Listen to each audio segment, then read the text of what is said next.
හරි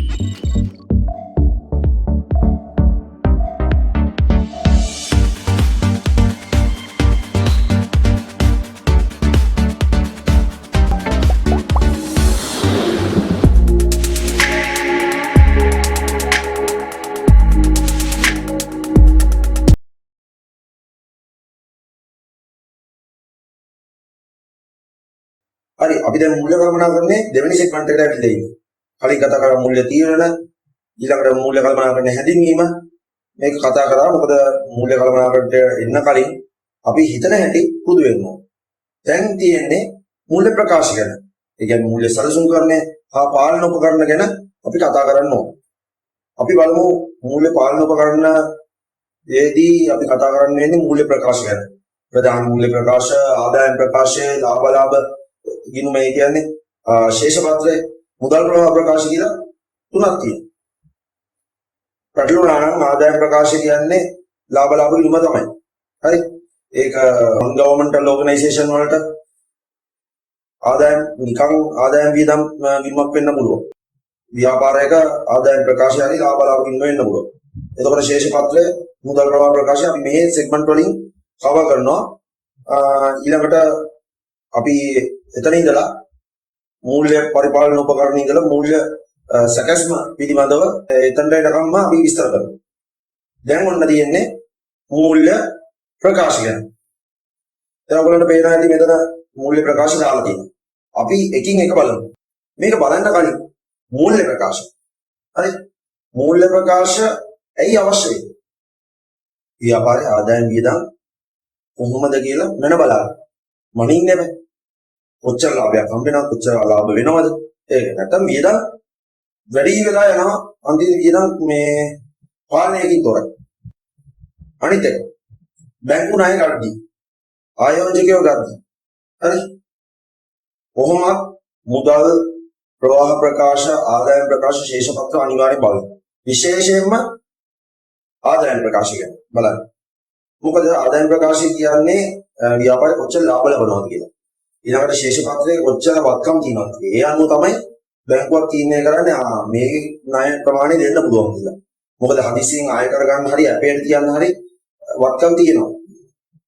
ලාභ ගිණුමේ බලන්නේ ගෙවා ගන්න පුළුවන් කියලා වාරිකේ. දැන් ආයෝජකයෝ බලන්නේ ඒ විකුණන ගණන තියෙනවා කියලා. ඒක හින්දා ශේෂ පත්‍රයත් බලනවා. ඒතකොට ස්ථාවර වත්කම්, ප්‍රාර්ථනීය කොච්චර ණය වගකීම් තියෙනවද ඒව බලනවා ආයෝජකයෝ. එතකොට බැංකු ණයට අමතරව අනාගත මූල්‍ය තීරණ ගන්න උදව් වෙනවා.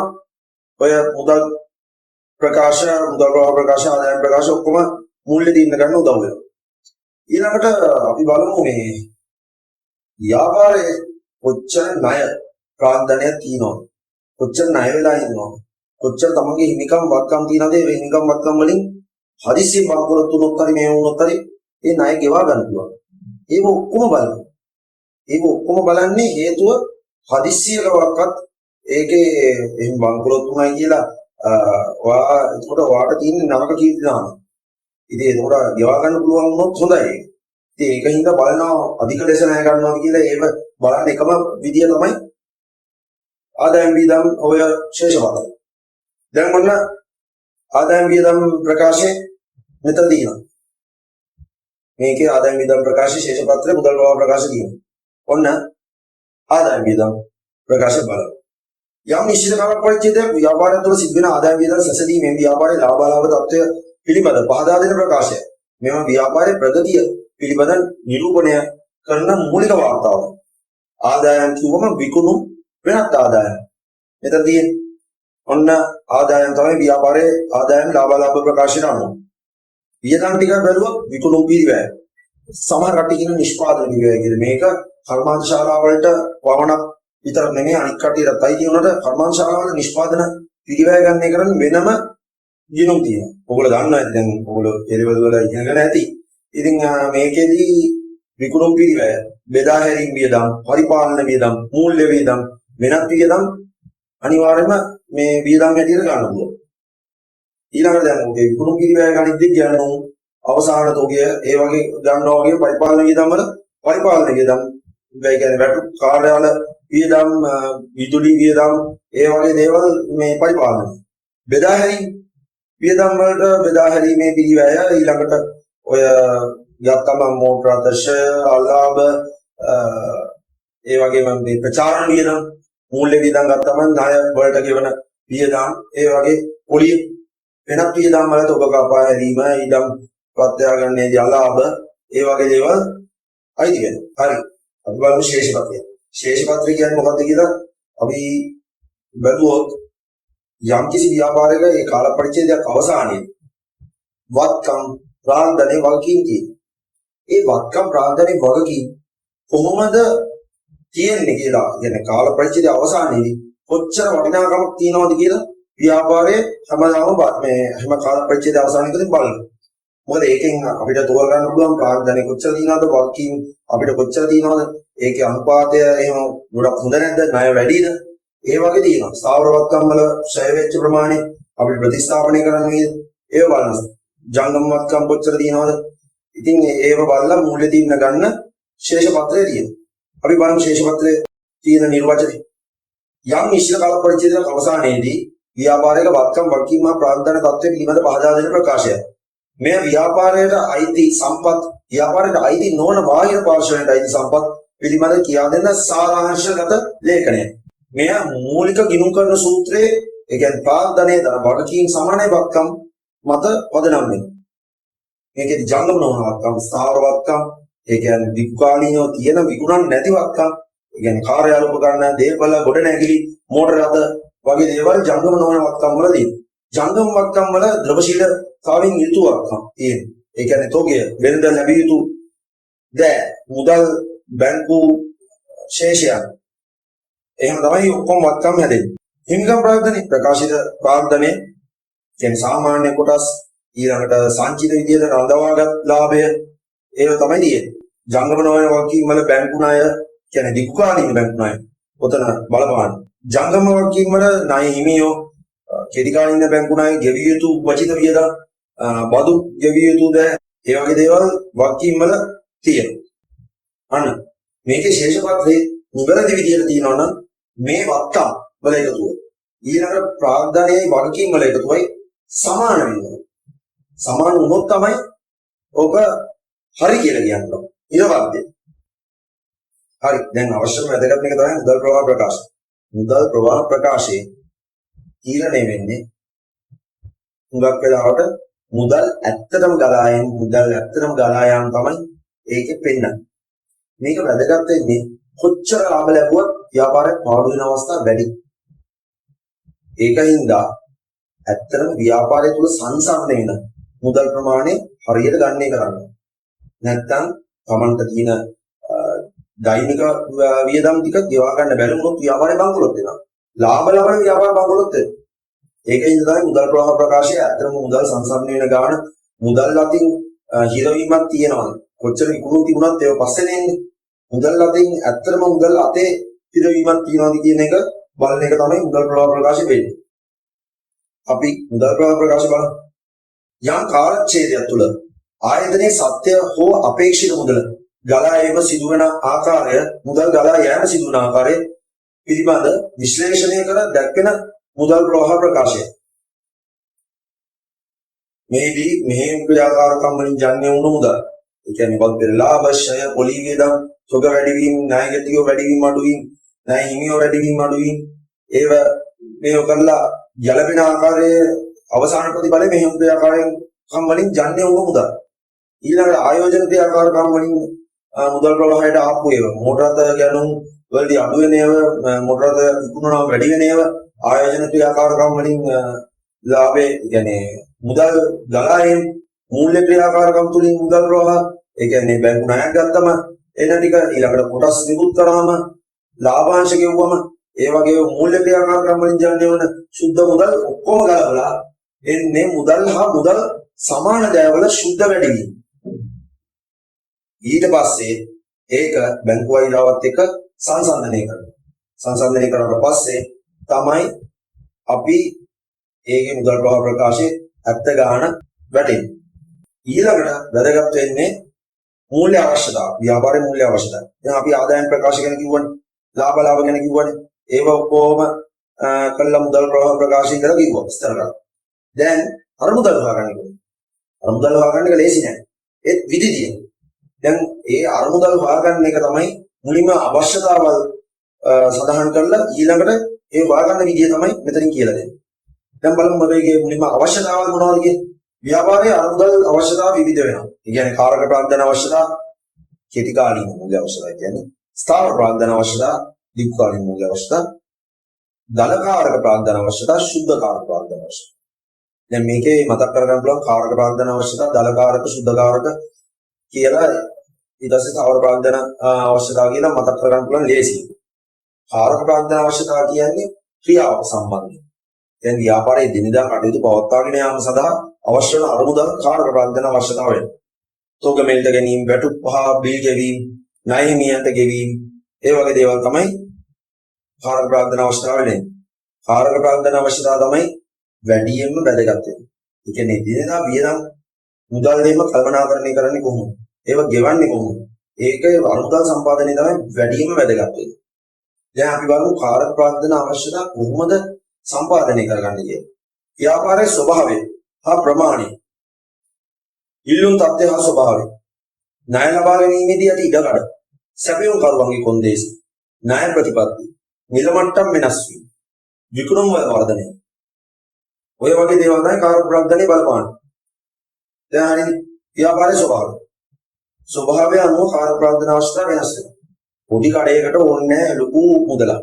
නැත්නම් ලොකු ෆැක්ටරි එකකට අමුදල් ගන්න අන්න ඒ වගේ එකකට ඕන ලොකු මුදලක්. ඊළඟට පාරිභෝගික ගොඩක් ඉල්ලනවා නම් තමන්ගේ භාණ්ඩේ එහෙම මේවා අපි අමුදල් ගොඩක් ගන්නවා. ඒකෝට ගොඩක් කාරක ප්‍රාග්ධනය ඕන. ඒකෝට පොඩ්ඩක් කාරක ප්‍රාග්ධනේ ගන්න ඕන දැන් එහෙම මේ ලොකුවට වියදම් කරන්න ඕනේ නැහැ. තොග අරගෙන තියාගන්න ඕනේ නැහැ. මොකද ඒක ව්‍යාපාරයේ ලාභදායීත්වයට හානි වෙන හින්දා එහෙම තියාගන්න ඕනේ. ඊළඟට ණය ලබා ගැනීම ඉඩකඩ. වා ව්‍යාපාරයක්ද ව්‍යාපාරයේ ස්වභාවය අනුව වාගේ ණය ලබා ගැනීම ඉඩකඩ වෙනස් වෙනවා. කේවල ස්වාමී ව්‍යාපාරයක් නම් බැංකුව වලින් තමයි අහෝල් ව්‍යාපාර බැංකුව වලින් තමයි සමාගම බැංකුව වලින්. උනාට සමහර වෙලාවකට කාරක ප්‍රාග්ධනය වෙනත් විදිහට උත්පාදනය කරගන්න ලොකු සමාගම් වලට පුළුවන්. ඒක අපි දැන් කතා කරමු. සැපයුම් කරුවන්ගේ ණය ප්‍රතිපත්ති. ඒ වෙන බැංකුවේ ණය ප්‍රතිපත්ති. දැන් සැපයුම් කරුවන් දෙනවා නම් ලොකු ඔයාලට ක්‍රෙඩිට් ලයින් එකක්. ඒ කියන්නේ දවස් 50 ගානකින් පස්සේ ගන්න, දවස් 40 ගානකින් පස්සේ ගන්න කිව්ව. ඒක ගොඩක් වැදගත් වෙනවා. අන්තික මිල මට්ටම් වෙනස් වීම, විකුණුම් වල වර්ධනය, ඒ වගේ දේවල් තියෙනවා. ස්ථාවර ප්‍රාග්ධන අවශ්‍යතාව. ව්‍යාපාරය ආරම්භ කිරීමේදී මෙන්ම ව්‍යාපාර කටයුතු පවත්වාගෙන යාමේදී මූලිකවම අවශ්‍ය වන ජංගම නොවන වත්කම් අත්පත් කර ගැනීම අවශ්‍ය වන අරමුදල් මින් අදහස් කෙරේ. ඊඩම් මා ගොඩනැගිලි මිලදී ගැනීම, රථ වාහන, කාර්යාල උපකරණ මිලදී ගැනීම, ඒ වගේ දේවල් ස්ථාවර ප්‍රාග්ධන අවශ්‍යතාව වලට ඕන වෙනවා. කාරක ප්‍රාග්ධන අවශ්‍යතාව වල ඕඩි ඒ වගේ දේවල් වලින් කරගන්න පුළුවන්. හැබැයි ස්ථාවර ප්‍රාග්ධන අවශ්‍යතාව වල දීර්ඝකාලීන ණය, term loan facilities ඒ වගේ බැංකු වලින් ගන්න වෙනවා. නැත්නම් පොකස් මුකුතු වලින් ලොකු සමාගම් ඒ වගේ ඒවා වැදගත් වෙනවා. කාරක ප්‍රාග්ධන අවශ්‍යතාව කරද්දී වැදගත් වෙනවා. අපි ඒක අනුදල් සම්පාදනය කරගන්න හැටි කියමු. අපි ඊළඟ එකට යමු. ධනකාරක ප්‍රාග්ධනය. ව්‍යාපාරයක ජංගම වත්කම් වල එකතුව ධනකාරක ප්‍රාග්ධනය. ජංගම වත්කම් කිව්වම තෝගේ වෙළඳ ලැබිය යුතු දය ණය ගැතියෝ මුදල් ඒ වගේ දේවල් ද්‍රවශීලතා වත්කම් තමයි ජංගම වත්කම් කියන්නේ. දැන් ශුද්ධකාරක ප්‍රාග්ධනයේ ව්‍යාපාරික ජංගම වත්කම් වලින් ජංගම වගකීම් අඩු කළ විට ලැබෙන අගය. කියන්නේ වෙනස. ජංගම වත්කම් හා ජංගම වගකීම් අතර වෙනස. මේක ශුද්ධකාරක ප්‍රාග්ධනයේ අත්‍යවශ්‍යම වැදගත් වෙන්නේ ඒකෙන් තමයි හරි ගාණ අපිට ඕන හරි ගාණ කියන්නේ.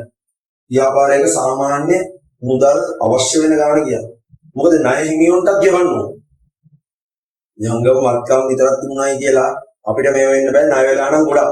ඒතකොට ණය හිමියෝ ඇවිල්ලා අනිවාර්යයෙන්ම හොයාගෙන එනවා. අපේ ලංකාවේ අයිතිකාරයෝ සමහර අයිතිකාරයෝ ওই ණය ගෙවන්නේ නැහැ. ණය ගෙවන්නේ නැති හින්දා පොළු තියෙනවා.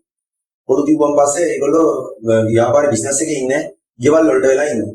පහට විතර එනවා බිස්නස් එක ආර සේවකයන්ට වැඩ දෙන්නේ ඒ වගේ පහට විතර එනවා. ඇයි ණය හිමියෝගෙන් බේරෙන්නේ? දැන් අන්න ඔයාලගේ තත්ත්වයක් වෙන්නේ හරියට කල්පනාකරණය කරගත්තොත් කාරක ප්‍රාග්ධනය.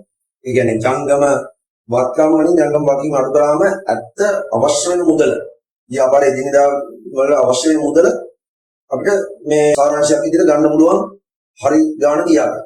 ප්‍රමාණවත් කාර්ය ප්‍රාග්ධනයක් තිබුණ නැත්තම් හරි ව්‍යාපාරය ඇනේ. ඇනේ හිටිනවා විතරක් නෙමෙයි. ඊළඟට ජංගම වකීමු පියව ගන්න බැරි වෙනවා. يعني කීර්ති නාමයට ලොකු හානියක් වෙනවා. ඔයාලට තව ණයමියෝ දෙන්නේ නැති වෙනවා සල්ලි. සල්ලි දෙන්නේ නැති වෙනවම ඒත් ව්‍යාපාරයට බලන්න.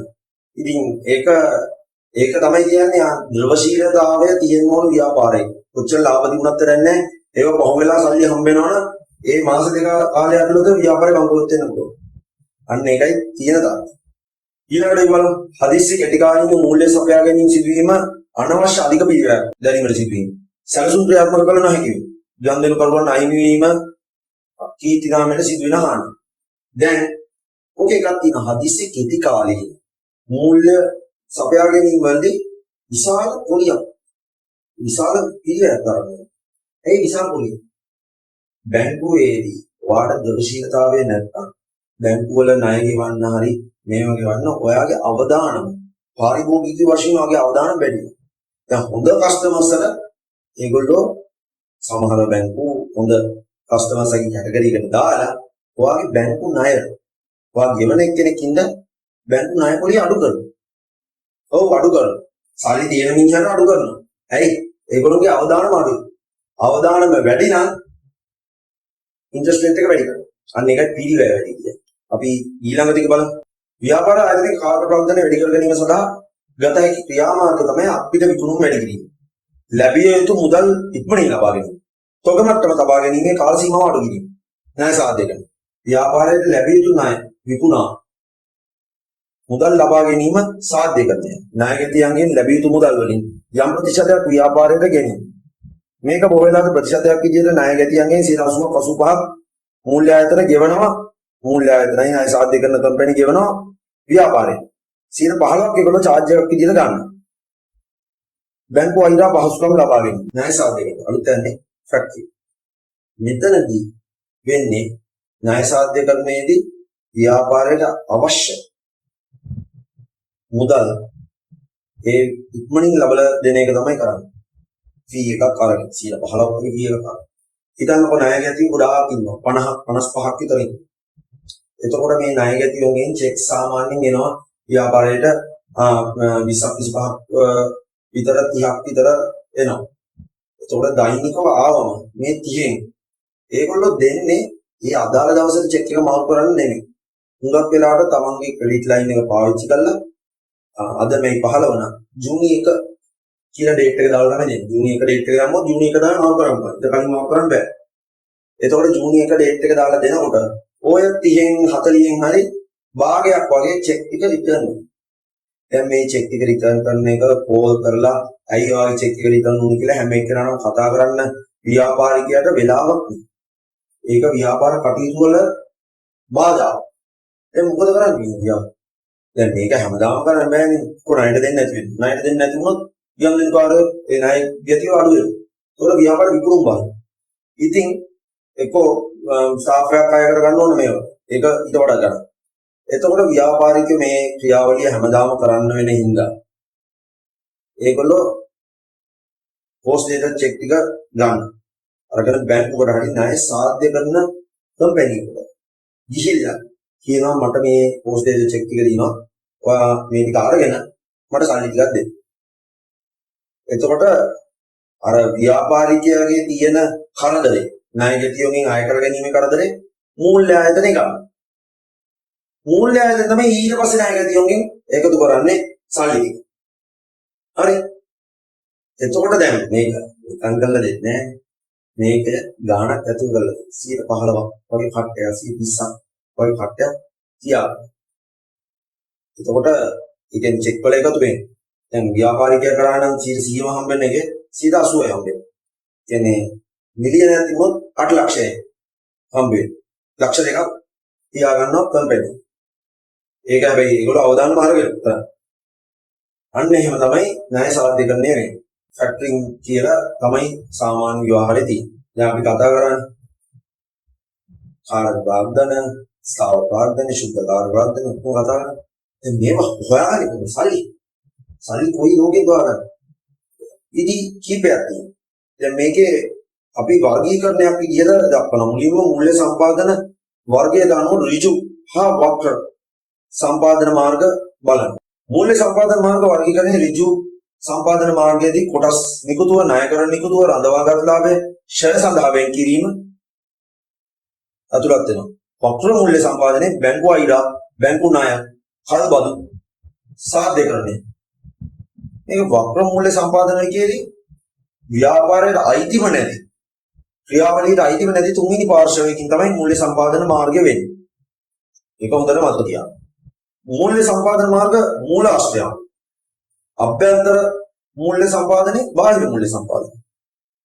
අභ්‍යන්තර මූල්‍ය සම්පාදනයේ අතිරික්ත වියදම් කාරක ප්‍රාග්ධනය දැඩිව පාලනය කිරීම, රඳවාගත් ලාභය, ෂය සඳහා වෙන් කිරීම අභ්‍යන්තරය.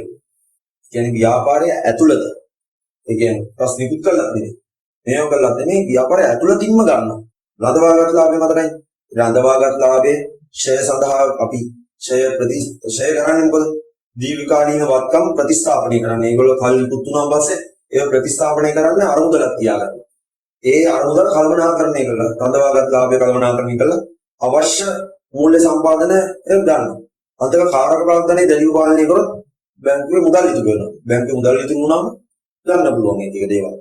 බාහිර මූල්‍ය සම්පාදන මාර්ගයේ බැංකු අයිලා, බැංකු ණය, කල්බදු සාධ්‍යකරණය. අර ණයකරණ නිකුත කොටස් නිකුතුව අපි කලින් එකේ ඍජු එකේ කිව්වේ. අන්න ඒක බාහිරයට එනවා. ඇයි? මේක ආයතන තුල නෙමෙයි. ආයතනෙට සම්බන්ධයි. හැබැයි පිට ආයෝජකේ ණයෙහි ඒ වගේ කට්ටිය. එතකොට වෙළඳ ණය, කුලී පිට ගැනුම් අන්න ඒවා බාහිර මූල්‍ය සම්පාදන මාර්ගයද. මූල්‍ය සම්පාදන මාර්ග වර්ගීකරණයේ කෙටිකාලීන මූල්‍ය සම්පාදන මාර්ග බැංකු අයිලා, කල්බදු සාධ්‍යකරණය, වෙළඳ ණය, ණයපත්, ගෙවිය යුතු වියදම්, වාණිජපත්ක. අවුරුද්දකට අඩු කෙටිකාලීන මූල්‍ය සම්පාදන මාර්ග. දීර්ඝකාලීන මූල්‍ය සම්පාදන මාර්ග විදිහට කොටස් නිකුතුව, ණයකරණ නිකුතුව, දීර්ඝකාලීන බැංකු ණය. දැන් උතන දීර්ඝකාලීන කිව්වම කොටස් නිකුතුව කියන එක සමහරවිට දීර්ඝකාලීන නිකුතුව, කෙටිකාලීන නිකුතුව සමගම මොකද ප්‍රස් ගන්නවා, විකුණනවා, අවශ්‍ය වෙලාවට විකුණනවා, බැස්සොත් විකුණනවා. එනට ඒක දීර්ඝකාලීන විදිහට දාලා තියෙන්නේ. මොකද දීර්ඝ කාලයක් තිස්සේ කොටස් නිකුතුවේදී ගොඩාක් කප්පිය තියාගෙන තියෙනවා. ඒක. එතකොට ඊළඟට ණයකරණ නිකුතුවේදී නම් දීර්ඝකාලීන කොහොමද? දීර්ඝකාලීන බැංකුණ කොහොමද දීර්ඝකාලීන? ඒ දීර්ඝකාලීනව තියාගන්නේ සාමාන්‍ය පොලිය, කියන්නේ පිළිවෙල අඩුයි. අර කෙටිකාලීනව තියාගන්නේ පිළිවෙල වැඩි. මූල්‍ය අවශ්‍යතා සපුරා ගැනීම සැලකිලිමත් විය යුතු කාරණා. දැන් මෙතනදී වැදගත් වෙන්නේ ඔය අන්තිමට කියනක. අරුද්ද මොකටද ඕන වෙන්නේ? ඒකේ ලාභයක් තියනවාද? ඒ ව්‍යාපෘති ගන්න අවදානමට සාපේක්ෂව හොඳ ලාභයක් තියෙනවා. ඒක වඩාත්ම වැදගත් එකක්. නැතුව අවදානම් වැඩි එකක්, ප්‍රතිලාභ අඩු එකක් කරලා තේරුමක් නැහැ. ඊළඟට තමයි ඔය වැදගත් වෙන්නේ අරුද්ද ප්‍රමාණය කොච්චර ඕනද? හරි එහෙම ඉතින්. කොච්චර සල්ලි ඕනද? කොච්චර කාර්යද ඕනද? මගේ ව්‍යාපාරය මොන වගේද? මොන වගේ ස්වභාවයක්ද? කේවල ස්වාමී එන යාළුවෙක් ඉඳලා ගන්න. අන්න ඒක හිතන්න. අර මුදල් මේ බැංකු ණයක් ගන්නකොට කොලැටරල් එකක් ගන්න වෙනවා. එතකොට ඒකට කොලැටරල් කියන්නේ බැංකුව ඉල්ලන ඔය ඇපේට තියාගන්න වෙනවා. අපසුරු කොම්බල. ගියක් ගන්න බලන්න. ඔයගේ තාත්තගෙන් අහන්න හවුසින් ලෝන් එකක් දැම්මම ගියක් මේක කරනවා නම් ඉඩම බැංකුවට අරගෙන තමයි මේක. හදිසියෙන් ගෙවුවේ නැති වුණොත් බැංකුවේ අපේට ලබාගත්ත වත්කම මුලක් වෙලාවට ණයට දෙන ණයට වඩා වැඩි. ඒ වත්කම තමයි ආයෙත් ආයෙ කරගන්න. ගෙවුවේ නැති වුණොත් ඔයාලට ඒ තියෙන වත්කම නැති වෙනවා. ඒක අපසුරුම්පත්. මොන වගේ අවදානමක්ද තියෙන්නේ? ඒත් අවදානමක් තියෙනවා. අන්තික ප්‍රාග්ධන විදියට වෙන බලපෑම. ඒක පොදු සමාගමක් වෙද්දී ගොඩක් බලපානවා. ආයෝජකයෝ මේව කරනකොට හදිස්සියෙන් තමන් ඔයා ව්‍යාපාරේ පටන් ගත්තොත් තමන්ගේ අතෙන් ගිලිහෙනවා. ඔව්. ස්ටීව් ජොබ්ස් යමුණා. බලන්න ඉන්ටර්නෙට් එකේ ස්ටීව් ජොබ්ස් කි මුලම එක තමන් පටන් ගත්ත ව්‍යාපාරේ තමන්ම අයින් කළා යනවා. මම ගොඩක් කාලයක් තිස්සේ අඳුරගත්ත ඒ බිස්නස් පාර්ට්නර් ස්ටීව් ජොබ්ස් අයින් කරා. ඉතින් ඒ තත්ත්වය උඩ තමන්ට ව්‍යාපාරේ හිමිකාරීත්වයේ බව බිස්නස් එකම නැති වෙනවා. ඒක කාන්දර විවයන්ත එක ණය කොච්චර තියනවද ඉන්කම් කොච්චර තියෙනවද ඒක බලන්න. අපි දැන් ඊළඟ එක බලමු. මුන්න හන් පාර්ට් එකට එනවා. මූල්‍ය අනුපාත විශ්ලේෂණ. මූල්‍ය අනුපාත විශ්ලේෂණයේදී වෙන්නේ ඔයාගේ ලාභ, අලාභ, තියෙන ඒවා තෝලන අනුපාතයෙන් කියන්නේ ණය, හිමිකම් කොච්චර තියෙනවද? වාගේ සල්ලි ද්‍රවශීලතාවය කොච්චර හොඳට තියනවද ව්‍යාපාරේ ඊළඟට වාගේ කාර්යක්ෂමතාවය ව්‍යාපාරේ මේකේදී අලුත්ම අනුපාතයක් මම කියනවා. ඕගොල්ලන්ට කොහේවත් ඕගොල්ලෝගේ සිලබස් එක ගන්නත් නැති අලුත්ම අනුපාතයක් කියනවා. මේකේදී ඒ අනුපාතේ ඇත්තටම මේ වෙන්නේ ව්‍යාපාරයට කොච්චර කාලෙකින් ව්‍යාපාර ක්‍රියාවලියක් කරගෙන යෑමේදී ව්‍යාපාරයට කොච්චර කාලෙකින් එන මුදල් කොච්චර කාලයක් යනවද එන්නේ යන්නේ ව්‍යාපාරේ. කියන්නේ ව්‍යාපාරේ කැෂ් ඔපරේටිං සයිකල් එක ඕගොල්ලන්ට විකුණුවා ඒ විකුණු ක්‍රියාවලිය කරද්දී කොච්චර කාලයක් ඇතුළත ඔයගොල්ලන්ට සල්ලි ආයෙත් එනවද? ඒ දල කැෂ් ඔපරේටිං සයිකල් එක දින ගණන් අනුව මේ ඔයගොල්ලෝ ගණනය කරගන්න පහසුවෙන් විදිහේ අලුත්ම අනුපාතයක් මම මේකෙදි විතරක් කියලා දෙන්නම්. මොකද සිලබස් එකේ නැහැ. අපි බලමු දැන් මූල්‍ය කළමනාකරණයේදී අවශ්‍ය වෙන තොරතුරු මූල්‍ය ප්‍රකාශය වලින් ලබාගත හැකියි. එන ආදායම් ප්‍රකාශය, ශේෂපත්‍ර මුදල් ප්‍රවාහ ප්‍රකාශය. එම ප්‍රකාශයේ කිසියම් ක්‍රමවත් ආකාරයට අධ්‍යයනය කිරීම මූල්‍ය ප්‍රකාශ විශ්ලේෂණය ලෙස හැඳින්විය හැකියි. මූල්‍ය ප්‍රකාශ විශ්ලේෂණය සඳහා යොදා ගන්න ලබන ප්‍රධාන ක්‍රමවේද තමයි මූල්‍ය අනුපාත විශ්ලේෂණය. මූල්‍ය අනුපාතය ගණනය කිරීමේදී ගිණුම් කරන ප්‍රකාශ විශ්ලේෂණය කිරීමේ ශිල්ප ක්‍රමයක්. මේ තොරතුරු මගින් මූල්‍ය ශක්තියින් දුර්වලතා අනාගතයේ ඇති වී ඇති අවස්ථා හා තර්ජන පිළිබඳ අභ්‍යන්තර විශ්ලේෂණයක් වෙන්න පුරෝගතනයන්ද සිදු කළ හැකියි. එමෙන්ම තව තරගකාරී ව්‍යාපාර සමග ශේෂ්ත්‍රයේ සිටින සමකාලීනයන් සමග ව්‍යාපාරයේ සංසන්දනය කරන්න හොඳ හැකියාවක් තියෙනවා මේ මූල්‍ය අනුපාත විශ්ලේෂණය. ආයෝජකයන්ට ගොඩාක් වැදගත්. එතකොට ව්‍යාපාර ආයතනයේ මූල්‍ය තත්ත්වය පෙන්වන්න කරන ප්‍රධාන සාධක කිහිපයක් තියෙනවා. ව්‍යාපාරයේ ලාභදායීත්වය, මෙහෙන් කටයුතු වල කාර්යක්ෂමතාවය, මූල්‍ය තෝරණයේ ද්‍රවශීලතාවය, ව්‍යාපාර ගණන් කරන මූල්‍ය වෙළඳපොලේ තත්ත්වය, ඒ වගේ දේවල් බලපාන මූල්‍ය තත්ත්වය පෙන්වන්න කරන්නේ. මූල්‍ය අනුපාත හා ඒවා ප්‍රයෝජන ගන්නකොට ව්‍යාපාර ක්‍රියාකාරීත්වයේ සම්බන්ධතාවය පිළිබිඹු කරන දර්ශකයක්. ඒ ව්‍යාපාර ක්‍රියාකාරීත්වය හා මූල්‍ය තත්ත්වය අනුව ස්වොට් විශ්ලේෂණයක් මගින් ව්‍යාපාරවල තීරණ හා මෙහෙයවීම සිදු වෙනවා. ඒකට ප්‍රයෝජනයක් විදිහට ව්‍යාපාරයේ ලාභදායීත්වය, ද්‍රවශීලතාවය, ප්‍රාග්ධන තෝරණය පිළිබඳ අවබෝධයක් ලබාගත හැකි වගේම තරගකාරී ආයතන සමග සංසදා ව්‍යාපාරයේ තත්ත්වය හඳුනා ගන්නවා. පසුගිය වර්ෂ සමග සසඳලා ව්‍යාපාරයේ ප්‍රගතිය බලා ගන්නවා. ව්‍යාපාරයේ අවාසිදායක තත්ත්වයන් බලලා ඒවට විසඳුම් දෙන්න පුළුවන්. අනාගත සැලසුම් දියත් ගන්න පුළුවන්. නායකයන්ට ආයෝජකයන්ට මූල්‍ය ආයතන වලට තොරතුරු ලබා දෙන්න පුළුවන්. ඒ කියන්නේ තොරතුරු අනුව ඒගොල්ලෝ තීරණය කරනවා ණය දෙනවද, ආයෝජනය කරනවද, මූල්‍ය ආයතන වල ණය දෙනවද තීරණය කරන්න පුළුවන්. දැන් අවශ්‍ය වෙයි ද්‍රවශීලතා අනුපාත. ද්‍රවශීලතා අනුපාත කියන්නේ අර විදිහට ව්‍යාපාරයේ කැෂ් කියන විදිහ. ඒක ඒකට ජංගම වක්කම්, ජංගම වල්කීම් එක තමයි සංසන්දනය කරන්නේ. අපි බලමු ද්‍රවශීල වක්කම් කොහොමද ගණනය කරන්නේ කියලා. ජංගම අනුපාතය, ජංගම වක්කම්, බෙදීම ජංගම වගකීම්, ජංගම වක්කම් හා ජංගම වගකීම් අතර සම්බන්ධතාවය මෙන්ම වගකීම් වලට මුහුණ දීමට වත්කම් වලට ඇති හැකියාව පෙන්වන්න කරනවා. මේකෙදි ජංගම වත්කම් බෙදෙනවා ජංගම වගකීම් වලින් මේක අනුපාතයක් විදිහට තමයි ගන්න. ව්‍යාපාරයේ ශ්‍රේණික අනුපාතයේ ඇසිඩ් ටෙස්ට් කියලා කියනවා. ඒ කියන්නේ ද්‍රවශීල වත්කම්. ද්‍රවශීල වත්කම් කිව්වම ජංගම වත්කම් වලින් අඩු කරනවා බඩු තොගයයි කලින් ගෙවූ වියදම් වල එකතුව. බෙදෙනවා ජංගම වත්කම්. ඇයි අඩු කරන්නේ? බඩු තොගයයි කලින් ගෙවූ වියදම් වලින් ඇත්ත ද්‍රවශීලතාවය ව්‍යාපාරේ මේව කරන්නේ නැහැ. බඩු තොගය කවදා හරි විකිනෙන්න පුළුවන්. නොවිකිනී තියෙන්න පුළුවන්. කලින් ගෙවුවේ නමුත් ගන්න බෑ. කලින් ගෙවුවා කියන්නේ කලින් ගෙවුවා. ඒතකොට ද්‍රවශීල වත්කම් වල ඇත්තටම වෙන්නේ ඔය බැංකුවේ තියෙන ව්‍යාපාරේ ළඟ තියෙන මුදල්. ඒක තමයි මේ ද්‍රවශීලතාව වත්කම් වලින් මේ වෙන්නේ. ඒ මුදල් වලින් කියන්න පුළුවන් වක්කීම් ජංගම වක්කීම් ණයනියමක කොච්චර සූදානමක් තියෙනවද කියලා. ද්‍රවශීල වත්කම් අතර ඇති සම්බන්ධතාවය පෙන්වන්න කරන අතර ජංගම වක්කීම් වලට මුහුණ දිය හැකි ශනික හැකියාව. ඒවත් ද්‍රවශීල වත්කම් වල හැකියාව පෙන්වන්න කරන්නේ. දැන් ද්‍රවශීල වත්කම් වල ඕකේ ශනික අනුපාතය ශනේකින් අනේක මතකයි. ශනේකින්ම ඕගොල්ලන්ට ජංගම වක්කීම් ණයනියම කියවන්න. කෙටිකාලින් ණය කියවන්න. මේ ව්‍යාපාරයේ සූදානම් වෙනවා. ඒක අර මං කිව්වේ ඒක නැත්තම් ව්‍යාපාරය අනපන. අපි බලමු දැන් ලාභ අලාභ අනුපාතකයේ මේව කරන ලාභ අනුපාත කියලා තියෙනවා වෙනවා. එතකොට මේකෙදි දල ලාභය, ශුද්ධ ලාභය විකුණුම් එක තමයි සංසන්දනය කරන්නේ. දල ලාභ අනුපාතය ව්‍යාපාරයේ විකුණුම් වලට අනුව දල ලාභ ප්‍රතිශතයක් ලෙස පෙන්වන්න කරන අනුපාතය දැන් ලාභ අනුපාතය.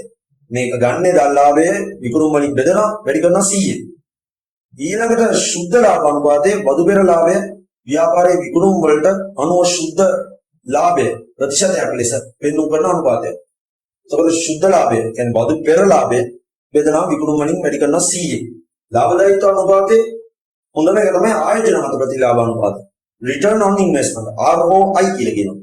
මේකෙදී මේ මුළු ආයෝජන අනුපාතිකේ ව්‍යාපාරී ඉපියුම් ප්‍රමාණයට කොතෙක්ද යන්න පෙන්වු කරන අනුපාතිකය. එමෙන්න මෙහිදී ඒ තමා ආයෝජනය කළ මුදල කොපමණ කාල සීමාවකට ලැබෙයිද යන්න ආයෝජකයන්ට වටහා ගන්න පුළුවන්.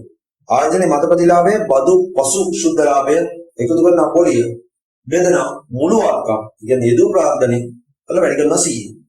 හිමිකම් මත ප්‍රතිලාභ සාමාන්‍ය කොටස් හිමියන් විසින් සපයන ලද ප්‍රාර්ථනය සඳහා උපයන ප්‍රතිලාභය ප්‍රතිශතයක් ලෙස පෙන්වු කරන අනුපාතයෙන් ඉන්න අදහස් කරනවා. හිමිකම් මත ප්‍රතිලාභ අනුපාතිකයේ බදු පසු සුද්ධ ලාභය අඩු කිරීම වර්ණීය ලාභාංශ බෙදීම හිමිකම් ප්‍රාර්ථනයේ වැඩි කිරීම 100. ව්‍යාපාරයේ කොතරම් කාර්යක්ෂම ක්‍රියා කරනවද මෙන්න ව්‍යාපාරයේ ලාභය ශ්‍රේෂ්ඨය සංසන්දනය කරන විට දුර්වලතා හඳුනා ගැනීමට මේක කරනවා. කියන්නේ Taman දාපු ප්‍රාර්ථනයේ කොච්චර විදියට කාර්යක්ෂමව වැඩ කරනවද කියන එක තමයි තීරණය කරන්නේ. දැන් මෙතනදී ROI තමයි වැදගත් මේ. ROE තරග ROI එක වැදගත්. ROI එකකින් කියන ව්‍යාපාරයේ තවත් දැම්මොත් මුදලක්. හොටෙල් එකකට මිලියන 100ක් දැම්මයි කියන්නේ. මිලියන 100ක් දැම්මොත් ඒ මිලියන 100 අවුරුදු කීයකදී ඔයාලට උපය ගන්න පුළුවන්. ඒ කියන්නේ අවුරුද්දකට මිලියන 15ක මිලියන 25ක විතර ලාභයක් නම් එන්නේ. ඒ හොටෙල් එකේ. අනිවාර්යයෙන්ම අවුරුදු 5ක් ඇතුළත ඔයාලට ඒක කවර් කරගන්න පුළුවන්. ඒක හොටෙල් කැපැසිටි එක ඒ වගේ මේව බලනවා. හැබැයි ඒ කියන්නේ ආයෝජකයා Taman දාන ආයෝජනේ ඔච්චර කාලෙකදී ගන්න පුළුවන්ද කියන එක තමයි ඔය මේකෙන්නේ. මුලින්ම අනුපාතයක් විදිහට එන්නේ අනුපාතේ අවුරුදු ගණනත් එක්ක බැලුවම අවුරුදු කොච්චර යනවද කියන. ඒක ගොඩාක් වැදගත් වෙන ව්‍යාපාර ආයෝජනය කරද්දී ROI එක ස්ටොක් මාකට් එකේ මේව කරද්දී ROE එක Taman දාපු ප්‍රාර්ථනෙන් කොච්චර ප්‍රතිලාභයක් Taman හම්බ වෙනවද? ඒක ගොඩාක් වැදගත් වෙන ආයෝජනයක්. මූල්‍ය අනුපාත වර්ග ක්‍රියාකාරී අනුපාතය. මෙහෙම කාර්යක්ෂමතා අනුපාතය කියලා කියනවා. ඒකෙදි ව්‍යාපාරේ කොතරම් කාර්යක්ෂම ක්‍රියා කරනවද යන්න. ව්‍යාපාරේ ලාභය ශේෂ්ඨය හා සංසන්දනය කරන විට දුර්වලද ශක්තිමත්ද කියලා හඳුනා ගන්න පුළුවන්. ඒ වගේම ණය යටි පිරිවෙත් පොණපාතේ ණය පිරිවෙත් පොණපාතේ තොග පිරිවෙත් පොණපාතේ ඒ වගේ දේවල් වලින් කොච්චර කාර්යක්ෂම මුදල් සංසන්දනය වෙනවද කියලා හොයා ගන්න පුළුවන්. ව්‍යාපාරික ක්‍රියාකාරීත්වයේ ගැටලු හෝ ශක්තිමත් භාවය පෙන්වු කරන අනුපාතයක් තමයි මේක. තොග පිරිවෙත් පොණපාතේ තමයි මේ තත්ත්වෙ මුලදී එන්නේ. යම් කාලච්ඡේදයකදී ව්‍යාපාරයේ තොගය විකුණුම් බවට පත් කිරීමේ ශීඝ්‍රතාවය. එහෙනම් තොග විකුණුම් බවට පත්වන ක්‍රියාවලිය තොග පිරිවෙත් පොණපාතේ. තොග පිරිවෙත් පොණපාතේ ගන්න සාමාන්‍ය තොගය. විකුණුම් පිරිවෙත් බෙදන සාමාන්‍ය තොගය. ඒ කියන්නේ සාමාන්‍ය තොගය කියන්නේ විකුණුම් වර්ෂයක් මුලදී තොගය ඊළඟට එකතු කරන විකුණුම් වර්ෂයක් අවසානයේදී තොගය ඒක බෙදනවා දෙකේ සාමාන්‍ය ඇවරේජ්. ණයගැති පිරිවෙත් පොණපාතේ. සංකාලච්ඡේදයකදී ව්‍යාපාරයකදී ණයගැතිය මුදල් බවට පත් කිරීමේ ශීඝ්‍රතාවය. එනම් ව්‍යාපාරයක් කොතරම් ඉදිරියට කාර්යක්ෂම ණයගැතියන්ගේ මුදල් එකතු කරන්නේදයි පෙන්වු කරන අනුපාතය. ණයගැති පිරිවෙත් පොණපාතේ ණයට විකුණුම් බෙදනවා සාමාන්‍ය ණයගැතියෝගේ. අර විදිය නම් තමයි ආරම්භක ණයගැතියෝ විකුණුම් වර්ෂ මුලදී අවසාන ණයගැතියෝ විකුණුම් වර්ෂ අවසානයේදී එකතු කරලා බෙදනවා දෙකේ. සාමාන්‍ය ණය එකතු කිරීමේ කාලයේදී ව්‍යාපාරයේ ණයගැතියන්ගේ ණය එකතු කර ගැනීමේ සාමාන්‍ය කාලය මෙමගින් පෙන්වු කරනවා. ඒක සාමාන්‍ය ණය එකතු කිරීමේ කාලේ සාමාන්‍ය ණයගැතියෝ බෙදනවා වාර්ෂික ණයට විකුණුම් බෙදනවා 360යි. මේක තව ලේසි විදියක් තියෙනවා. දින 365 අරගෙන බෙදනවා ණයගැති පිරිවෙත් පොණපාතේ උත්තරේ. එතකොටත් ඒ ගානේ. දැන් එතනදී ණයගැති පිරිවෙත් පොණපාතේ කියන්නේ අවුරුද්දකදී කොච්චර ප්‍රමාණයක් ওই ණයගැතියොන්ට හරි ණය හිමියොන්ට හරි ඒ පිරිවෙත් පොණපාතේ කොච්චර ප්‍රමාණයක් අවුරුද්දකදී සිද්ධ වෙනවද කියන එකේ ඒ ගුණකයක් විදිහට තමයි එන්නේ. දැන් මෙතනදී වෙන්නේ මේ ගුණක බෙදුවොත් ඇත්තටම දවස් ගාන හොයාගන්න පුළුවන් ණය එකතු කිරීමේ කාලය. ණය එකතු කිරීමේ කාලය ඉන්නේ දින ගානක්. දැන් ණය හිමි පිරිවෙත් පොණපාතේ ණය විකුණුම් නෙමෙයි ණයට ගියනු. ඒතොර සාමාන්‍ය ණය හිමියෝගෙන් බෙදෙනවා. කියන්නේ ආරම්භක ණය හිමිය අවසන් ණය හිමියයි බෙදනවම දෙකෙන් ඒක ගාන යනවා. සාමාන්‍ය ණය හිමියන්ට මුදල් ගෙවීමේ කාලය ව්‍යාපාරයේ ණය හිමියන්ට මුදල් ගෙවීමේ සාමාන්‍ය කාලය. එතකොට කොච්චර ඉක්මනින් මුදල් ගෙවනවද ණය හිමියන්ට කියන එක තමයි මේ අනුපාත වලින් කියන්නේ. ඒතකොට සාමාන්‍ය ණය හිමියෝ බෙදනවා වාර්ෂික ණයට යනුම් වලින් බෙදනවා 300ට පයින්. නැත්නම් අර වගේම දින 300ට පහ බෙදනවා ණය හිමි පිළිවෙලට පොන්පාත. මෙන්න අනිත් එක. අලුත් එක තමයි කෑෂ් ඔපරේටිං සයිකල්. ඒ කියන්නේ ව්‍යාපාර ක්‍රියාවලියකදී මුදල් ව්‍යාපාරයට ගලා එන විදිය දැන් කාල සීමාව. හරියටම ගණනය කරන්නේ මේ. ඕකෙදී තොග විකුණුම් බවට පත් කිරීමේ කාල සීමාව. මම කිව්වේ නෑ තොග ඒ විකුණුම් බවට පත් කිරීමේ කාල සීමාවෙදී දින ගන්න. ඒකත් අර විදියම තමයි තොග විකුණුම් බවට පත් වීමේ කාල සීමාව සාමාන්‍ය තොග මට්ටම ගන්න. ඊළඟට වාර්ෂික ඒක බෙදනවා වාර්ෂික ණයට විකුණුම් වලින් බෙදනවා 300ට. ඒ විදිහ තමයි ගන්නෙ. ඒකෙන් එන උත්තරේ තමයි තොග විකුණුම් බවට පත් කිරීමේ කාලය. එන්නේ. ඒක එකතු කරනවා ණය එකතු කිරීමේ කාලය. සාමාන්‍ය ණය එකතු කිරීමේ කාලයක ඔයගොල්ලන්ට ආපු දින ගන්න අර තොග මේකෙන් එකතු කරනවා. ඊට පස්සේ අඩු කරනවා සාමාන්‍ය ණය හිමි මුදල් ගෙවීමේ කාලය. ඒක අඩු කරාම වෙන මුදල් මෙහෙයුම් ක්‍රියාවලිය දින ගන්න. ඒ කියන්නේ ව්‍යාපාර ක්‍රියාවලියක් කරගෙන යද්දී එවෙලම සල්ලි හම්බෙන්නේ නැහැ. අපිට කුරුම් වෙලාවයි විතරයි එවෙලම සල්ලි හම්බෙන්නේ. ණය කුරුම් වලදී කොච්චර කාලයක් යනවද ව්‍යාපාරේ මුදල් එන්නේ. ධන වශයෙන් ඒකට මුදල් එන එකේ කොච්චර මේකක් වෙනවද කියලා ඒක තියෙනවා. ඉතින් ඒක තමයි කෑෂ් ඔපරේටිං සයිකල් එකේ දින ගන්න කියවෙන්නේ. මුළුවත්කම් පිළිවෙලට පනවාද. ව්‍යාපාරේ මුළුවත්කම විකුණුම් අතර ඇති සම්බන්ධතාවය පෙන්වුම් කරන අනුපාතයේවත් වත්කම් වලින් විකුණුම් ගන්නේ කිරීමේ හැකියාව කාර්යක්ෂමතාවය පෙන්වුම් කරන අනුපාතයේ මේන් දැක්වෙනවා. මුළුවත්කම් පිළිවෙලට පනවාදේ විකුණුම් බෙදීම මුළුවත්කම් වලින් තමයි උත්තරේ එන්නේ. ඊළඟට තෝලන අනුපාත. ක්‍රියාකාරී අනුපාත මෙහෙයුම් කාර්යක්ෂමතාවයේ අනුපාතයක් විදිහට තමයි ඒකේ යටතේ තමයි තියෙන්නේ. ණය අනුපාතය තමයි අපි මුලින්ම කතා කරන්නේ. ණය අනුපාතය කියන්නේ ව්‍යාපාර ආයතනයක මුළු ප්‍රාග්ධනය. කොපමණ ප්‍රමාණයක් ණය ප්‍රාග්ධනයේ සමන්විත වේදය යන පෙන්වුම් කරන්නේ. ණය අනුපාතය ගන්නේ ස්ථාවර පොලිය ජීවන ප්‍රාග්ධනය. කියන්නේ ණය ප්‍රාග්ධනය බෙදනවා මුළු ප්‍රාග්ධනය. වැඩි කරනවා 100. ස්ථාවර පොලියක් ජීවන ප්‍රාග්ධනය කියන්නේ දික්කාලීන ණය. හොඳේ ගන්නේ මුළු ප්‍රාග්ධනය කියන්නේ කොටස් ප්‍රාග්ධනය. අදවාගත් ලාභ සංචිත දික්කාලීන ණය ඔක්කොම ටික ගන්න මුළු ප්‍රාග්ධනය. මෙහිදී අගේ 50කට වැඩි වන විට අධිතෝලනද 50කට අඩු වන විට අවතෝලන තත්ත්වයක් පෙන්වා දිය හැකියි. ණය හිමිකාරීත්ව අනුපාතය ණය කියන්නේ ස්කන්ධ අනුපාතය හිමිකම් ප්‍රාග්ධනයේ ණය ප්‍රාග්ධනය කියන්නේ ස්ථිර පොලියක් කියන ප්‍රාග්ධනය අතර සම්බන්ධතාවය පෙන්වුම් කරන අනුපාතය ණය හිමිකාරීත්ව ප්‍රාග්ධනය. ඒකෙදී ස්ථාවර පොලියක් ගෙවන ප්‍රාග්ධනය බෙදනා හිමිකම් ප්‍රාග්ධනයෙන් වැඩි කරන 100. ණය හිමිකාරීත්ව අනුපාතයේ කී අගේ එකට වඩා අඩු නම් අවතෝලන තත්ත්වයක්ද එකට වඩා වැඩි නම් අධිතෝලන තත්ත්වයක්ද හැඳින්විය හැකියි. අධිතෝලන තත්ත්වයක් කියන්නේ මූල්‍ය අර්බුදයකදී අධිතෝලන තිබීම බාහන කලයක්. දැන් අපි බලමු අධිතෝලනයි අවතෝලන තත්ත්වය කියන්නේ මොකක්ද කියන්නේ? මූල්‍ය අර්බුදයක් තියෙද්දී අධිතෝලන තියෙන බාහන කලයක්. අධිතෝලන කියන්නේ ණය වැඩි කියන්නේ. හරි. ප්‍රාග්ධනයට වඩා ණය වැඩි හරි ඒ අනුපාතය වැඩි. ව්‍යාපාරයේ පැවැත්ම මෙන්ම නීතිමය තත්ත්ව රාශියකට මුහුණ දීමට සිදු වෙනවා. අධිතෝලනයකදී ණය ප්‍රාග්ධනයේ හිමිකම් ප්‍රාග්ධනයට වඩා වැඩි හින්දා වාසි වලට වඩා අවාසි ගොඩක් තියෙනවා. අපි බලමු අවාසි ඉහළ ලාභදායී ව්‍යාපාරයක් පැවති නම් අධිතෝලන තත්ත්වයේ ව්‍යුහය පැවතීම වාසිදායක වුණත් අලාභ තත්ත්වයකදී තාමත් අවාසිදායකයි. පැවැත්මට සම්පූර්ණයෙන්ම බලපානවා. අධිතෝලන තත්ත්වයක් ඇත්තේ ව්‍යාපාර කෙරෙහි ණය හිමියන්ගේ බලපෑම වැඩි වෙනවා. අතන විතර ව්‍යාපාර මෙහෙයුම් ක්‍රියාවලිය අභ්‍යන්තර ක්‍රියාවලියටද බලපෑමක් ඇති වෙන්න පුළුවන්. තවද අධිතෝලන තත්ත්වය පවතින විදිහ තවදුරටත් බාහිර ණය ගැනීමේ හැකියාව අඩු වෙනවා.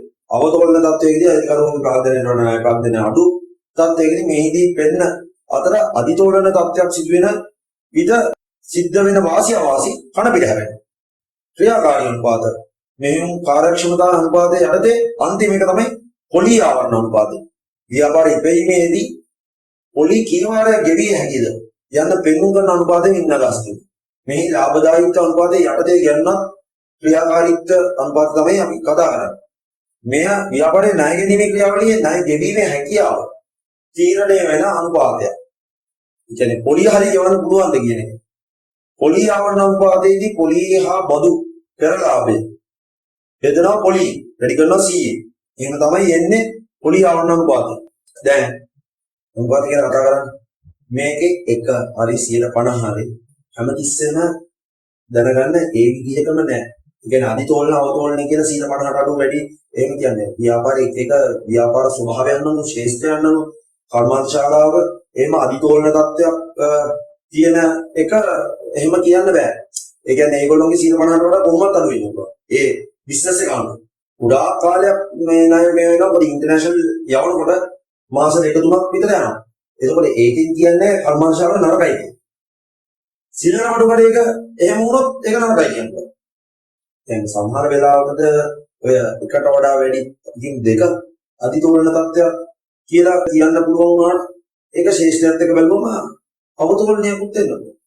ඒ වගේ 0.8 හරි 0.6 අවතෝලන තත්ත්වයක් කියලා කිව්වට ශේෂ්ඨයක බැලුවම කියන්නේ සිල්ලර වඩුකඩ යන ඒක අදිතෝලන තත්ත්වයක්. ඒ ව්‍යාපාරයේ ස්වභාවය අනුව ව්‍යාපාරයේ ණය ක්‍රියාවලිය ඒ සැපයුම්බංගේ ඔක්කොම තීරණ ඒ ක්‍රියාවලිය අනුව වෙනස් වෙන අදිතෝලන අවතෝලන. අන්තය දැන් මෙහෙම. ණය ගන්න එක හොඳ නැහැ කියලා මම කියන්නේ. ණය ගන්න එක හොඳයි. ඇයි ණය ගන්න එක හොඳ? ණය ගන්න එක හොඳ තමන්ගේ ණය ප්‍රාග්ධනය කියන්නේ තමන්ට ප්‍රාග්ධනයක් තිබුණා. ණය ගන්න එක හොඳයි. ඒ මොකද? තමන්ට ප්‍රාග්ධනයක් තිබුණොත් තමන් ඒකට මේ ව්‍යාපාරයෙන් විඳන් කරොත් හොඳයි. ඒක මේව කරන්න පුළුවන්. හැබැයි තමන්ට අවස්තික පිළිවෙලක් ඔන්න ඒකෝන් වලට අපි යනවා. අවස්තික පිළිවෙලක් වෙනවා. තමන්ට ඒ ප්‍රාග්ධනය අරගෙන වෙනතර කායෝජන කළ ඉහළ ප්‍රතිලාභයක් ගන්නවා. කියන්නේ 15ක් හරි 20ක් හරි දෙගුණයක් හරි වෙන්න පුළුවන්. හැබැයි දැන් ඒක ව්‍යාපාරයෙන් දැම්මොත් ඒක ගොඩක් කාලයක් යනවා.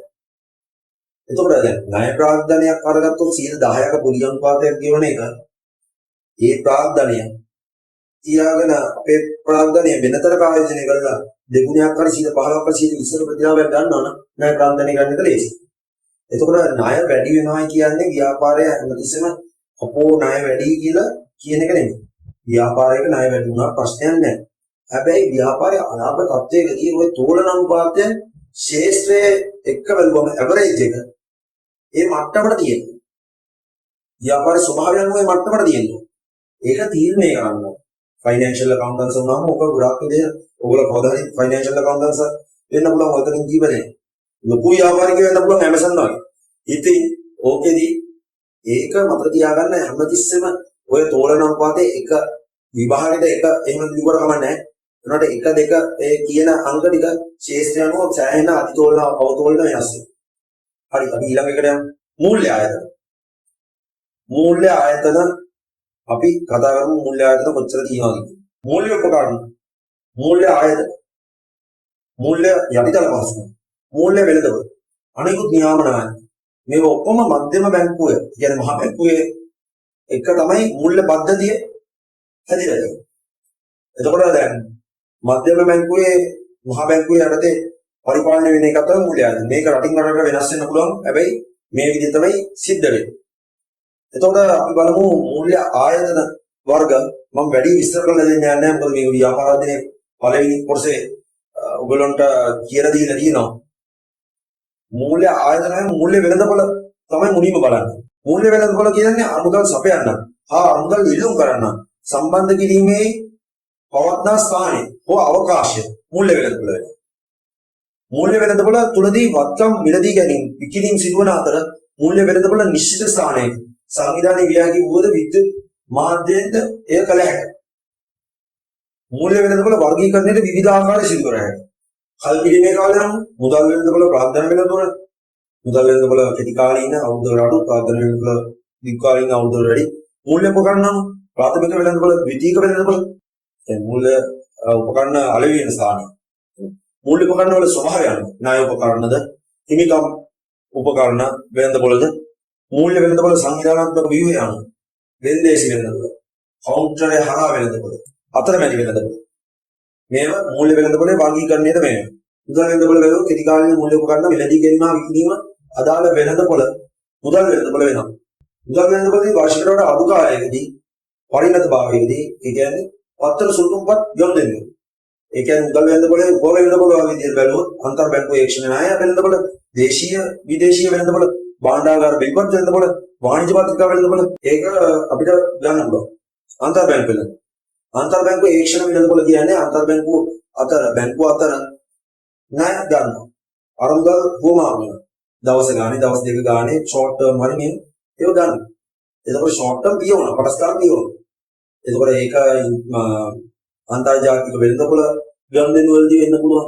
වෙනත් කටයුතු වලදී බැංකු අතර කාර්යභෝගියන්ගේ ට්‍රාන්සැක්ෂන් වෙන්න පුළුවන්. අන්න ඒ කටයුතු වලදී මුදල් හුමාරු වෙනකොට ඒක ඉන්ට්‍රස්ට් රේට් එකක් යටතේ තමයි මේ වෙන්නේ. FLMP වලම මෙහෙමයි නැත්නම් එක දවසක ඉන්ට්‍රස්ට් රේට් එකක් යටතේ. අන්න ඒ විදිහට කෙටි කාලින මේ වෙළඳපොළ තමයි අන්තර්බැංකු. බැංකු අතර ණය ගන්නවා. හොඳයි. ඒක දැනගත්තේ නැත්නම් ඒක මතක තියාගන්න. මුදල් වෙළඳපොළ ක්‍රියාත්මක වන ආයතන ශ්‍රී ලංකා මහා බැංකුව, බලපත්‍රලාභී වාණිජ්‍ය බැංකුව, බලපත්‍රලාභී විශේෂිත බැංකුව, බලපත්‍රලාභී මුදල් සමාගම්, රජයේ සුළුතුම්පත් පිළිබඳ ප්‍රාථමික ආලවිකරුවන්, මුදල් තරපාර සමාගම්, සාධ්‍ය කරන සමාගම්, වණික් බැංකු, සේවක අර්ථ සාධක මුදල්, සේවක බාරකාරවල මුදල්, රක්ෂණ සමාගම්. මම මේක වැඩි කියලා දෙන්නේ නැහැ. මොකද ඒක කලින් පාඩම් වල ආවරණය කරලා තියෙනවා. මූල්‍ය උපකරණ. බලමු මූල්‍ය උපකරණ. භාණ්ඩාගාර බිල්පත්, වාණිජ්‍ය පත්‍රිකා, තැන්පතු සාධක. මුදල් වෙළඳපොලේ භාවිතා වන ප්‍රධාන මූල්‍ය උපකරණ තමයි මේ. මේව කෙටි කාලීන ඒවා. හරිද? අවුරුද්දකට අඩු ඒවා. භාණ්ඩාගාර බිල්පත් යනු රජයේ අවශ්‍ය කෙටි කාලීන අරමුදල් දේශීය මුදල් වලින් සපයා ගැනීම සඳහා රජය වෙනුවෙන් ශ්‍රී ලංකා මහ බැංකුව නිකුත් කරනු ලබන නිර්ලේඛන සුළුතුම් පත්‍ර. භාණ්ඩාගාර බිල්පත් නිකුත් කිරීමේ වගකීම පැවරී ඇත්තේ ශ්‍රී ලංකා මහ බැංකුවේ ණය දෙපාර්තමේන්තුවයි. මේ නිකුත් කරන්නේ ප්‍රාථමික වෙළඳපොළ. ශ්‍රී ලංකා මහ බැංකුව නිකුත් කරන්නේ ප්‍රාථමික වෙළඳපොළ. භාණ්ඩාගාර බිල්පත් කෙටි කාලීන මූල්‍ය උපකරණ කියන්නේ දින 91ක් 182ක් 364ක් යන පරිණත කාලයන් වලට නිකුත් කරනවා. වට්ටමක් යටතේ නිකුත් කරනවා. නිර්ලේඛන සුළුතුම් පත්‍ර. නිර්ලේඛන කියන්නේ ලේඛනයක් නැහැ. විද්‍යුත් වෙන්දේසි මගින් නිකුත් කරනවා. ශ්‍රී ලංකා රුපියල් වලින් නිකුත් කිරීම සිදු කරනවා. රජයේ සහතික කළ සුරක්ෂිත උපකරණ. දැන් මෙතනදී නිර්ලේඛන කියන එක පොඩ්ඩක් අපහැදිලි කියලා මම හිතනවා.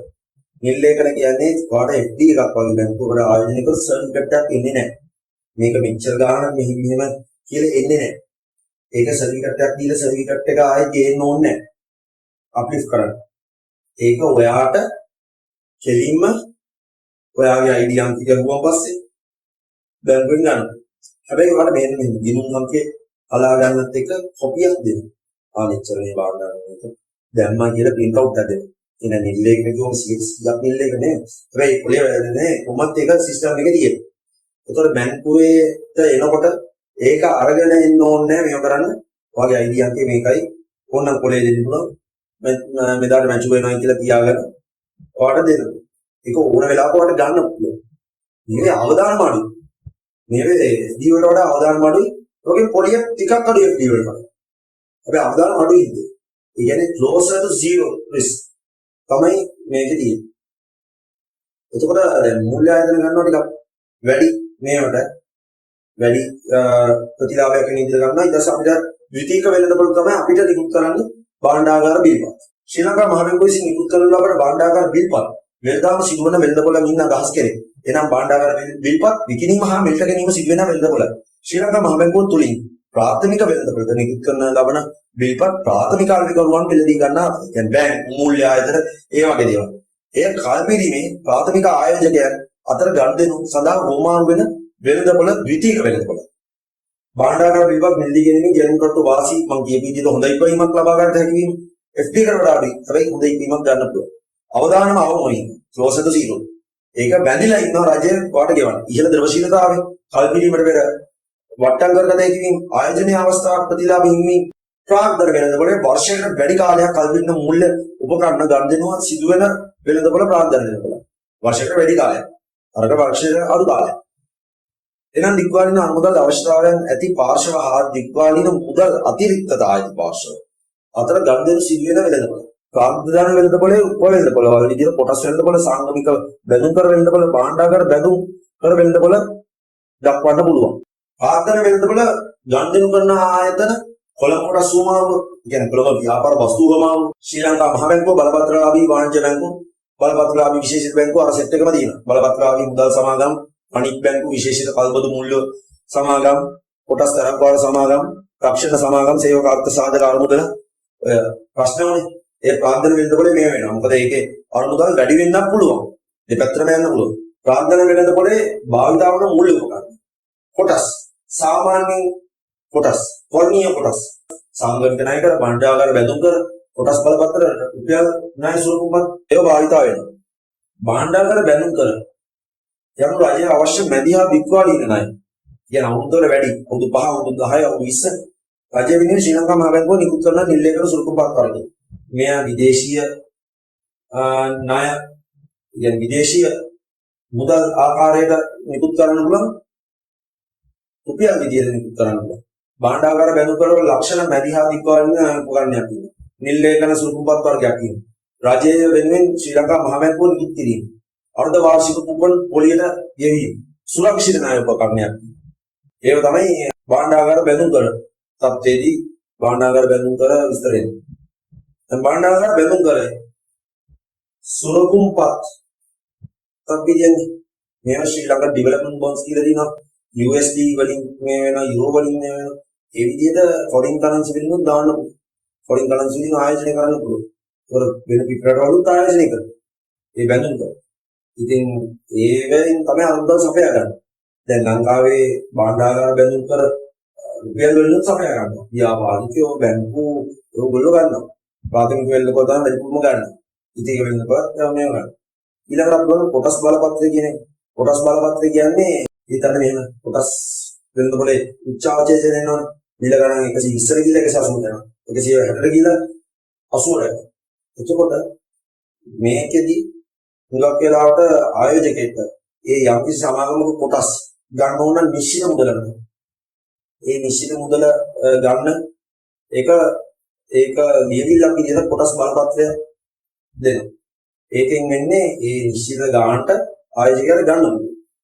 දැන් මේක අතන කොටස් බලපත්‍රයේ දැන් අලුත් වෙලාදී සිස්ටම්ස් දැන් ඔන්ලයින් ට්‍රේඩින් ප්ලැට්ෆෝම් කියන එක කියන්නේ ඔයගොල්ලන්ට උනත් software එක download කරගෙන කොටස් වෙළඳපොලේ ආයෝජනය කරන්න පුළුවන්. හැබැයි මතක තියාගන්න මම කොටස් වෙළඳපොල පිළිබඳ ඊළඟ සෙග්මන්ට් එකේ කියලා දෙනවා. බොහෝම පරිස්සම් කරන්න ඕන දෙයක් හරියට දැනගත්තේ නැත්නම් වැඩේ වගේ සල්ලි තපනවා. ඒකින්ද කොටස් වෙළඳපොල ආයෝජනය කරද්දී සෑහෙන දේවල් දැනගන්න ඕන. ගොඩක් කාලයක් ගණන් කරපු කට්ටියක් දන්නවා. හරි. දැන් කොටස් බලපත්‍රය කියන්නේ අනාගතයේදී ගිවිසගන්න මිලකට. කිසියම් සමාගමක් කොටස් මිලදී ගැනීම අයිතිය ලබා දෙමි. සමාගමක් විසින් නිකුත් කරන ලියවිල්ල.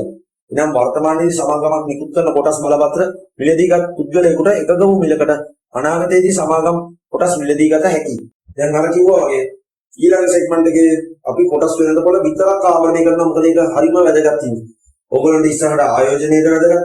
ඕගොල්ලන්ට ඉස්සරහට ඕන දෙයක් කරන්න ඒක වැදගත් වෙනවා. ඒකින්ද ඒකට වෙනම සෙග්මන්ට් එකක් දෙනවා. ඒක කරලා ඊළඟට අපි ප්‍රශ්න පත්‍ර සාකච්ඡා කරනවා. එහෙනම් ඔබසමඩ සුබ දවසක්. Facebook එකේ ඔයගොල්ලන්ට ලයික් කරන්න පුළුවන්. ඒ වගේම YouTube channel එකක් තියෙනවා. අපේ subscribe කරන්න කෙලින්. ඒක link එක එන්න දාලා තියෙනවා. අනිත් එක ඔයගොල්ලන්ට දිගටම මේ වගේ මේ A level එනකන් වැඩසටහන් නොමිලේ කරනවා. ඒකට ඔයගොල්ලන්ට අවශ්‍ය ධර්ම එකකින් ගන්න පුළුවන්. අවශ්‍ය ප්‍රශ්නයක් තියෙනවා නම් කෝල් කරන්න පුළුවන්. අනිත් එක අපි අලුතෙන් පටන් ගන්නවා ක්ලාසස් ජූනි මාසෙදී. එතකොට අපි ලියාපදිංචියක් කරනවා. අවශ්‍ය කට්ටිය ලියාපදිංචි වෙලා කියන්නේ 2022 2021 A level කරන කට්ටිය වුණත් ලියාපදිංචි වෙලා ඒ ක්ලාසස් වලට ජොයින් වෙන්න පුළුවන් ඔන්ලයින් විදිහට මේ වගේ පුළුවන්. මොකද දැන් මේ තියෙන තත්ත්වයක් උඩ දීර්ඝ කාලයක් තියෙන්න පුළුවන්. සමහරවිට වැක්සින් එකක් නැති වෙන්න පුළුවන්. එතකොට ලොකු ක්ලාසස් වල බස්තර තෙරපිලා ඉස්කියක් අරගෙන ඒ වගේම ක්ලාසස් වල චිට්ස් එකවල විනාඩි 30කින් 40කින් විතර සර් තමන්ගේ අහන ප්‍රශ්න වෙනකම් මේ අහනකම් ඉන්නේ නැතුව කෙලින්ම ඔයගොල්ලන්ට ගෙදර ඉඳලා කාලේ නාස්ති කරන කාලය වටිනවනේ. කාලේ නාස්ති කරගන්න නැතුව ඔයගොල්ලන්ට ඕන දෙයක් අහන්න පුළුවන් මේව කරන්න පුළුවන් විදියට ක්ලාසස් මේ ගෙදර ඉඳලම ඔයගොල්ලන් දැනගන්න පුළුවන් විදියට ඕන වෙලාවක පිළිතුරු දෙන්න පුළුවන් විදියට අපි හදනවා. ඒකින්ද ලියාපදිංචි වෙන්න. එහෙනම් ඔබ සැමට ස්තුතියි මේ වගේ ඊළඟ සෙග්මන්ට් එක බලාගෙන ඉන්න ෂෙයා මාකට් එක.